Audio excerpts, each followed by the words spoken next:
Harek pepe bare aku nang kene apik tenan. Dan aku udah menjalani 1 bulan masa perkuliahan di Universitas Airlangga di Fakultas Kesehatan Masyarakat. Dan menurutku hal yang paling berat adalah masa transisi dan juga adaptasi dari masa SMA ke masa kuliah. Karena menurutku masa SMA dan masa kuliah itu benar-benar beda banget. Di SMA kita tuh udah dikasih jadwal sama sekolah dan ya udah kita tinggal ngikutin jadwal itu. Tapi kalau misalnya di masa perkuliahan, kita tuh harus bisa menentukan jadwal untuk diri kita sendiri. Jadwal untuk belajar, kerja tugas, atau jadwal untuk bersosialisasi. Nah, kali ini aku akan sharing tentang satu aplikasi yang udah aku pakai selama 1 bulan lebih. Dan menurutku aplikasi ini tuh bisa meningkatkan produktivitas kita semua. Dan di video kali ini aku akan review Notion.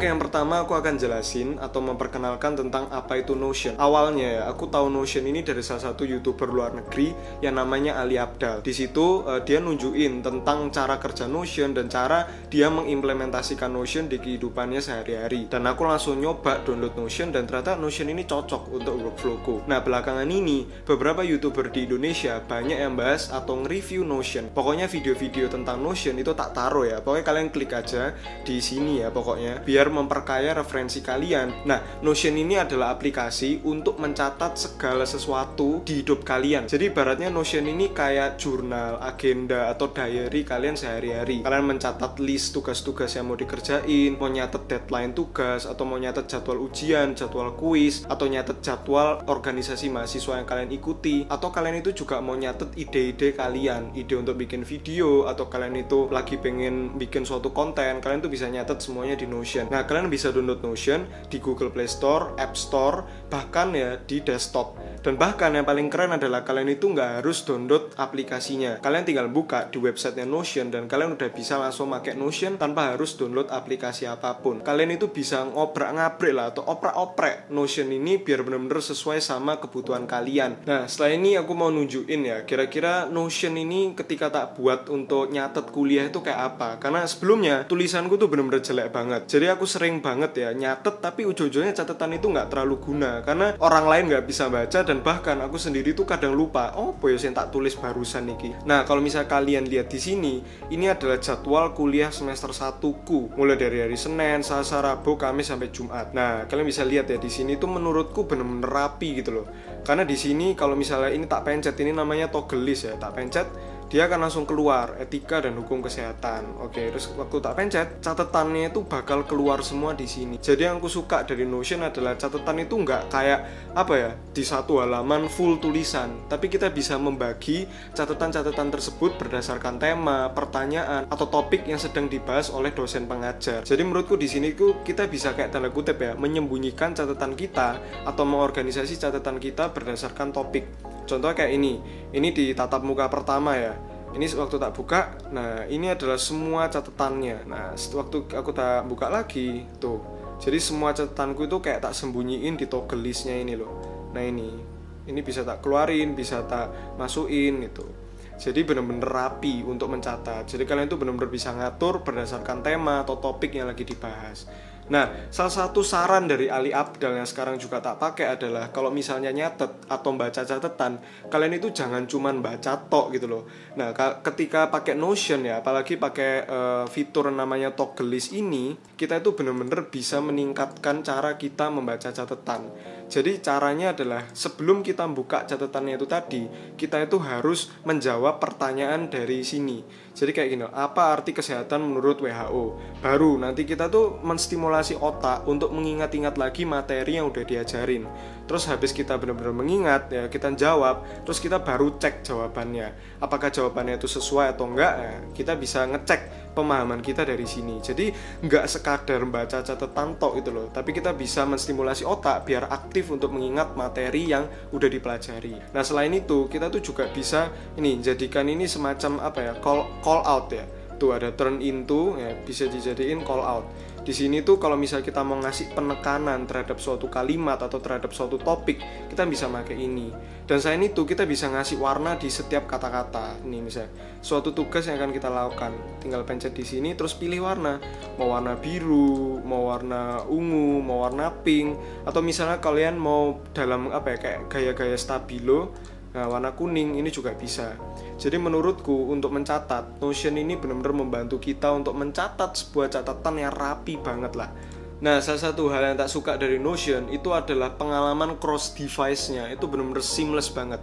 Jadi waktu aku nyatet di HP, terus habis itu aku nutup HP-ku, terus buka desktop, buka PC, semua catatanku itu secara otomatis akan langsung muncul di PC tanpa harus pencet tombol save, tanpa harus pencet tombol sync misalnya, atau pencet tombol send. Kalian itu juga bisa mencatat secara offline. Nah, kemudian yang aku suka ya dari Notion, dia ini punya Chrome extension atau browser extension. Jadi misalnya nih, kalian itu lagi nyari-nyari jurnal atau artikel buat ngerjain tugas, terus kalian itu pengen nge-save artikel itu biar kalian tuh bisa baca-baca lagi di kemudian hari. Nah, di Notion itu ada web extension. Jadi kalian tinggal pencet ya, satu kali klik aja, semua websitenya itu udah kesimpan di Notion kita. Contoh kayak gini, aku lagi nyari tentang teori kependudukan Neo-Malthusian ya. Dan ini linknya, aku tinggal pencet, ini langsung aku akan kesambung lagi sama webnya. Tapi Notion itu juga memindahkan semua tulisan yang ada di webnya itu ke dalam Notion kita. Jadi kita tuh nggak usah pindah-pindah aplikasi lagi. Tapi yaudah, kita stay aja di Notion, kita udah bisa membaca artikel atau semua website yang linknya itu kita simpen pakai extensionnya Notion ini tadi. Dan menurutku ini benar-benar hemat waktu dan kita tuh bisa menyusun semuanya itu jadi rapi gitu loh. Contohnya ini reading list. Nah, ini ada jurnal, ada buku, ada artikel, semuanya tak simpen di sini. Bahkan juga ada statusnya itu loh, apakah ini udah selesai atau belum, ready to start, reading, finish, listening, watching, kayak gini. Terus aku pun juga bisa ngatur keilmuannya. Ini kira-kira materi apa ya? Materi filsafat ilmu, sosiologi, antropologi kesehatan, atau biomedik, atau studi kependudukan. Nah, habis itu seperti yang tak bilang tadi di awal, di Notion ini kita dikasih banyak template dari pihak atau dari developer Notion-nya. Tapi kita pun juga bisa nge-import template yang dibikin sama user Notion yang lain. Dan contohnya ini, namanya adalah Master Schedule. Dan ini template-nya ini aku dapetin dari Zahid Asmi Ibrahim. Kalian bisa cek, dan menurutku Zahid itu keren banget. Dia sering banget ngasih tips-tips tentang produktivitas. Nah, terus ini template-nya aku pakai, dan ini bener-bener membantu banget untuk ngatur ya tugas-tugas apa yang harus tak lakuin, atau misalnya ada deadline atau ada kuis, semuanya itu bisa tak atur di sini. Jadi contohnya nih ya, aku ada tugas untuk belajar mandiri kardiovaskuler dan paling enggak itu deadline-nya itu tanggal 12 Oktober. Terus aku bisa milih ini jenisnya itu entah tugas atau ujian, kuis, atau tanggal-tanggal penting, atau kayak discussion post kayak gitu. Nah, terus aku pun juga bisa nyari itu loh, misalnya kayak kira-kira biomedik 1 ada tugas atau enggak ya. Aku tinggal pen dan ini langsung muncul, oh ternyata ada tugas biomedik dan aku belum menyelesaikan ini karena belum tak centang. Jadi aku bener-bener bisa ngatur semuanya itu di satu tempat dan bener-bener rapi gitu loh. Bayangkan kayak gini.